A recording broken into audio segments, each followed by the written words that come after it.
Sagres Internacional. Os principais fatos do cenário mundial com credibilidade e análises profundas. E já está em contato conosco o professor Norberto Salomão. Agora sim, boa tarde, professor. Eu fui muito acelerada, né, hoje? Boa tarde, Dili. Que satisfação estar aqui com você novamente, com todos aqueles que nos acompanham, né? Para a gente refletir um pouquinho sobre essa loucura que é o planetinha Terra. Que coisa, né, Dili? Olha, veja que lá no Peru, até a semana passada, se esperava o impeachment do Pedro Castillo. Mas não é que o danadinho conseguiu fugir do impeachment? Então, lá no Peru, por enquanto, não tem impeachment com o Pedro Castillo, não.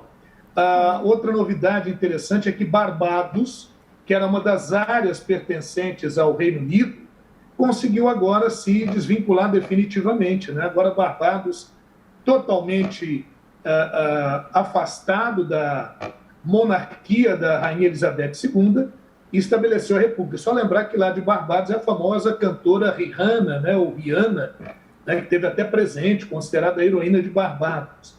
E no resto, viu, Dili, além de um monte de coisa, possibilidade de invasão da Rússia à Ucrânia, a coisa está tensa ali naquela região, temos o processo da Covid, né, com essa nova variante, a Omicron, que está realmente já causando grande preocupação. A França apresentando casos recordes de Covid, a Alemanha também, e aqui no nosso querido e amado Brasil, as medidas que deveriam restringir um pouco mais a entrada de pessoas não vacinadas, nada disso. Mas a gente não vai falar de nada disso, aqui foi só um aperitivo para a gente dar um giro rapidinho, né? Do que a gente vai falar mesmo hoje, Dili? Isso mesmo, professor. Hoje nós vamos falar, o tema desse Sagres Internacional é China versus Estados Unidos, o boicote diplomático aos Jogos de Pequim.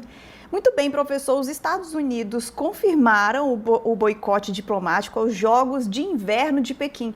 Mas qual que é a justificativa dos Estados Unidos para adotar essa medida? Pois é, né, Dili? A gente vê que essa questão Estados Unidos e China já vem se arrastando.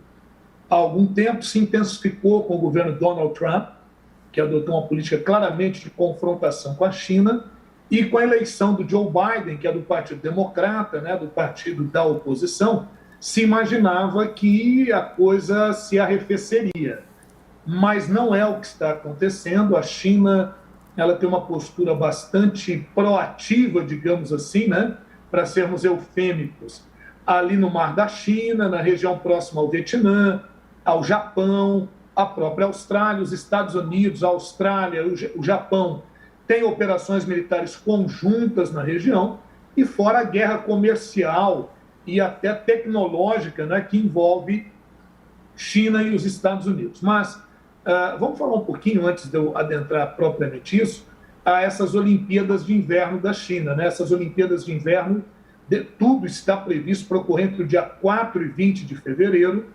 A China vai ser o único país na história até hoje a sediar duas edições, né, de Jogos de Verão, os Jogos Olímpicos convencionais, que nós tivemos agora há pouco no Japão, e os Jogos de Inverno. A China será um país que vai, até agora, sediar essas duas competições. Sediou as Olimpíadas de Verão em 2008, né, as Olimpíadas de Pequim, e agora as Olimpíadas de Inverno de 2022, entre 4 de fevereiro e 20 de fevereiro de 2020. E mais, a cidade de Pequim vai ser, a partir de então, a maior cidade a sediar Jogos de Inverno.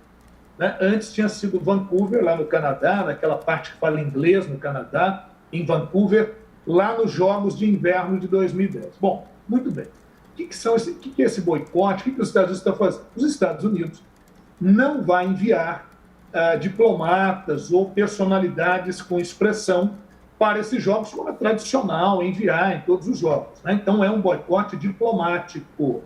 Os atletas, as delegações de atletas comparecerão e competirão normalmente, mas o fato de não comparecerem autoridades diplomáticas ou personalidades de expressão é, como digamos assim, uma mancha, uma mácula nesse processo, né?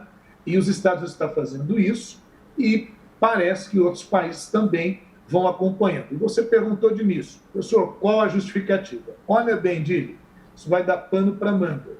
A justificativa é que a China, segundo os Estados Unidos e grande parte da comunidade internacional, não respeita os direitos humanos em vários aspectos, mas eles estão centrando fogo principalmente na questão de campos de prisioneiros em massa que existem na China e a questão de Xinjiang, que é a área onde nós temos a minoria étnica iuguri. Os iugures são uma minoria étnica muçulmana na China e a China, além de está massacrando, né, essas populações, perseguindo, né, a China iniciou uma política de esterilização em massa dos uigures, o que o governo dos Estados Unidos considera como sendo uma espécie de genocídio, uma prática, uma política de genocídio e, portanto, crime contra a humanidade, viu, Dili? Pois é, professor, e o senhor citou em outra fala sobre outros países também aderirem a esse boicote, né? Como que é possível compreender esses posicionamentos? É isso, né? Nessa questão a gente acaba percebendo que é uma jogada muito mais, uma queda de braço geopolítica, né, do que propriamente uma questão de direitos humanos, né? Lógico, a gente vai até aprofundar um pouco mais essa discussão à frente, mas veja você, países que são aliados dos Estados Unidos vão se colocando também com essa mesma questão.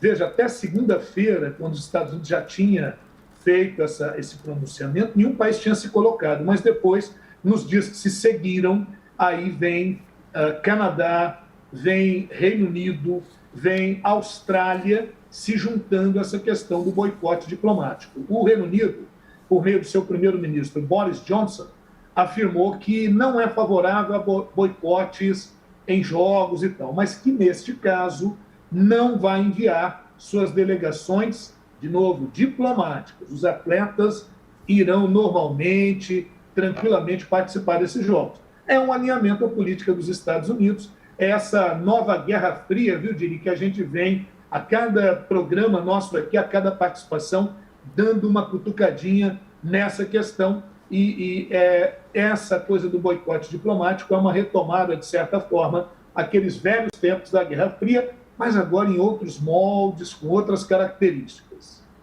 E a China, professor, vamos falar da China.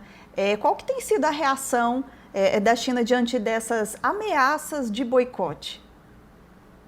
Pois é, Dili, todos aqueles que nos acompanham, muito interessante, porque é lógico que a China vai reagir, mas está muito mais na conversa até agora do que em ações práticas, né? A China afirma que os Estados Unidos e os seus aliados aí estão querendo fazer um palanque político, estão querendo isolar a China internacionalmente. Segundo o porta-voz das relações exteriores da China, na verdade, estão querendo isolar a China, né, internacionalmente, mas que isso não vai acontecer e que os Estados Unidos e todos aqueles que estão adotando essa prática pagarão o preço dessas medidas. Olha essa ameaça, ainda dizendo assim, olha, que o mundo fique atento, porque esses países pagarão o preço pelo que eles estão fazendo. Então, por enquanto, só falando muito grosso, mas não dizendo exatamente que medidas a China irá adotar, né? Então, a gente vai ter, pelo menos nesses primeiros momentos, uma troca de farpas, assim, muito mais de narrativas do que efetivamente de ações concretas.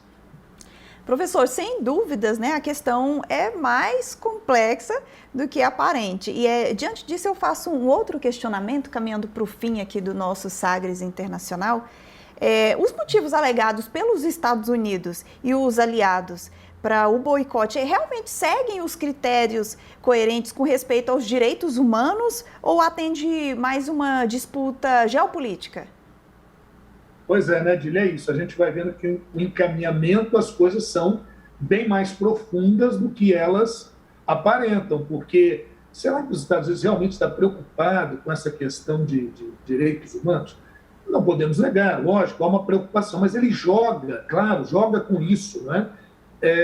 Veja que agora essa semana, na quinta-feira, né, nessa quinta-feira, iniciou-se o Summit for Democracy, né, quer dizer, uma cimeira, uma cúpula de País pela Democracia, convocada pelo presidente Joe Biden para gerar aquele protagonismo. Lógico, essa conferência ela é virtual, em função das questões da Covid, das dificuldades aí de deslocamento nesses momentos tão difíceis que nós temos vivido, mas a crítica que se coloca é uma certa incoerência do Joe Biden, né? Porque o Biden, eu até anotei aqui, vão me permitir dar uma olhadinha para não esquecer ninguém.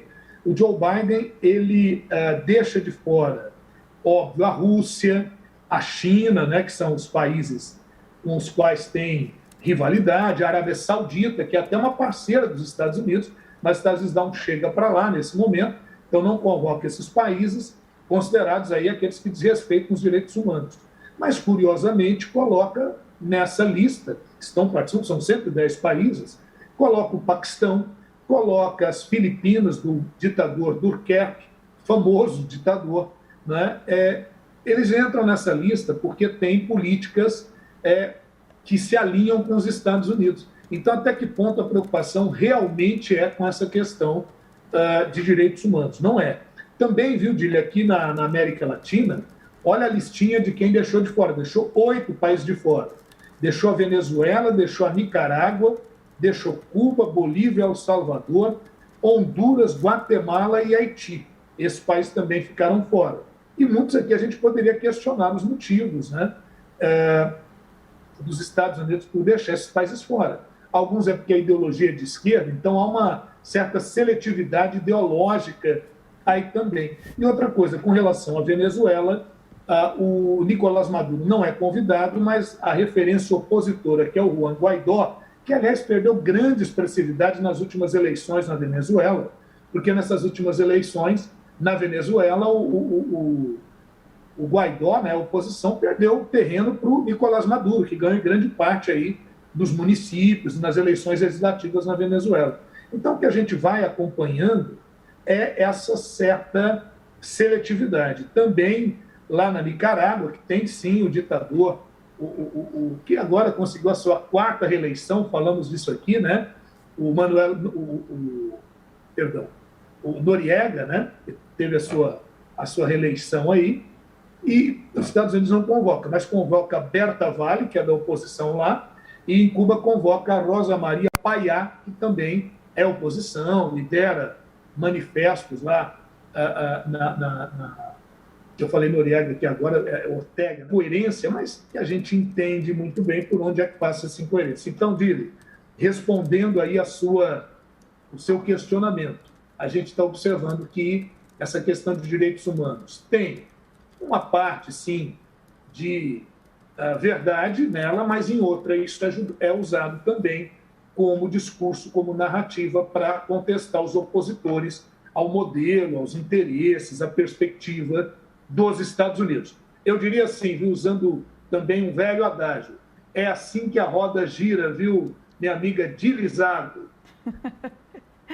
Conheço esse termo, professor.